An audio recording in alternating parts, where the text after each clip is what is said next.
What do we know about the human perception? Well, what we do know, according to neuroscience and cognitive science, is that our central reality, the reality that we use to experience reality, is built. Its sole purpose is to survive. It's for survival. How can we know what is true and what is false?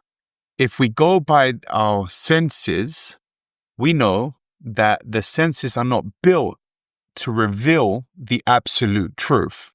Whether it's seeing, we know that our seeing of reality is limited. I see at a very limited scope to survive.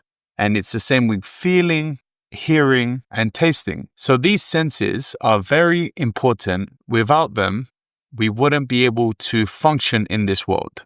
So the senses have a fundamental importance. But when it comes to truth, now that's another thing. There is another mechanism that we need to use or to understand so that we can get to the truth, so we can understand truth. But before we get into that, I'm going to start with this passage here. For millennia, human beings have lived inside the dreams of other humans. In the coming decades, we might find ourselves living inside the dreams of an alien intelligence. So for millennia, human beings have lived inside the dreams of other human beings. So, well, how can we understand if this is true or not? Well, if we observe who we are, we have a story. Our story is personal to each person. So I have my personal story. And when I pass my story on, it will be passed on to the next generation. And I can inflict the information I have about my story and my journey onto the next generation. And they follow based off of that information. And usually we know there's a hierarchy of information that human beings are continuing to follow. We have different gods. Just below that, we have politicians and governments. And then we have our parents. Each form is a different form of information that is constantly passed down to the next generation. So what you will find, a man in China and a man in America and a man in India will go by that hierarchy of belief or hierarchy of ideologies that were given or passed down to that person. So when we acknowledge that, it's very important to know that most of what we know and most of what we experience comes from our accumulated knowledge from the past. What I mean by this accumulated knowledge is the knowledge that has been passed down to us. So continuing this passage, it says, in the coming decades, we might find ourselves living inside the dreams of an alien intelligence. So the alien it could be anything but human. AI is a good example of this because now we have AI forming its own decisions and choices. The AI can build a new set of information that will be passed down to the next generation. So it's very important we get this, right? And if the AI is not concerned to be objectively true, then the information will be passed down, whether we like it or not. And if it is passed to the next generation and it's wrong, our next generation's influence will be from AI. And we see that in the world that we are in. Most of how we experience reality is usually by the wiring of our own mechanism, by how we observe reality. So knowing this is important so we can become more observant of the information that is passed down to the next generation. The next passage says, the danger this poses is very different from that imagined by science fiction, which has largely focused on the physical threats posed by intelligent machines.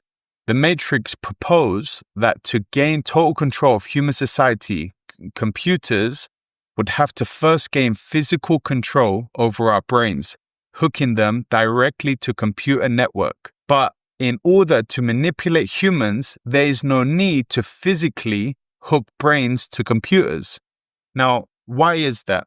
Well, for thousands of years, prophets, poets, and politicians have used language to manipulate and reshape society. So what this guy is saying is that in the future, it's not that we are going to have the computers physically attached to our brains controlling us. Instead, he's saying that we have been controlled already by prophets, politicians, and poets. And we've seen that in the past, where we've had leaders such as Stalin, Hitler. They've used prophecies, they've tried to predict the future to inflict fear on the masses so they can align with the ideologies they hold.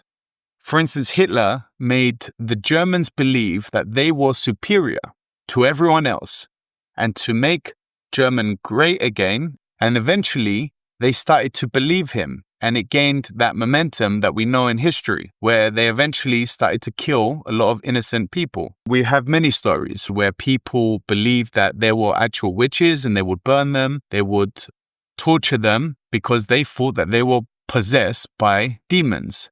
The point here is that information can manipulate your minds, convincing you to do something even though it's not the right thing to do, even though it's not true. For thousands of years, prophets, poets, and politicians have used language to manipulate and reshape society. Now, computers are learning how to do it, and they won't need to send killer robots to shoot us. They can manipulate human beings to pull the trigger. So we know that it's not that AIs will be physically controlling you to do something. It's the information that they will be spreading that will control your minds to do it. And we've seen the connection to the past and how history and leaders and poets and politicians have reshaped how people perceive their time. So they listened and they were influenced by these rhetorics, by these speakers that they engaged with. They believed them, and they've done more harm than good. We've seen that in the past. Continuing this passage, so we have always appreciated the power of stories and images to manipulate our minds and to create illusions. Well, we do know that a lot of what we know now from the past is not true. But back then, if you was to ask them, they would say they are absolutely true, and they would die for them and they would kill for them. And these were beliefs, illusions, images that they worshipped. So now we know that we've made many mistakes in believing our false perception of what we see as true. Continuing, in ancient Greece, Plato told the famous allegory of the cave, in which a group of people are chained inside a cave all their lives, facing a blank wall, a screen. On that screen, they see projected various shadows. The prisoners mistake the illusions they see for reality. So this allegory of the cave, Plato understood that what we see as what is presented as real to us and how we perceive it, we believe that. And sometimes we are unaware of the actual truth behind that.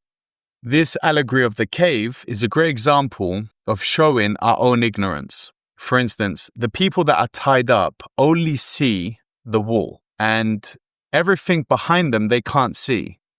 And when they see the shadows, they believe in the shadows, and they worship the shadows, and they form their own opinions of the shadows. He continues to say, what we normally take to be reality is often just fiction in our own minds. What we see that many times our beliefs, our opinions are formulated by our own perceptual reality, and we can believe them. So to double check and to check ourselves whether what we are believing is true, there is another mechanism that is fundamental to how we see reality. And this is known as logos. The English term is called reason. Reason allows us to see the causes and effects, to see how point A gets to point B. Reason is the most accurate reality beyond our senses that reveal the actual, regardless of how we feel about that. So, for instance, Imagine walking into a dark room, not being able to see anything. You're just bumping into stuff. Now, reason is like a light. It allows us to see in the dark. So when we use reason, we can see what is actually taking place. But without values, without honesty, to be honest with what you're seeing, without compassion and care, without acceptance of what you're seeing and having the courage, without these values, reason is just a light. But reason with values allows you to see the actual event, what is actually taking place. So reason is our light in the dark.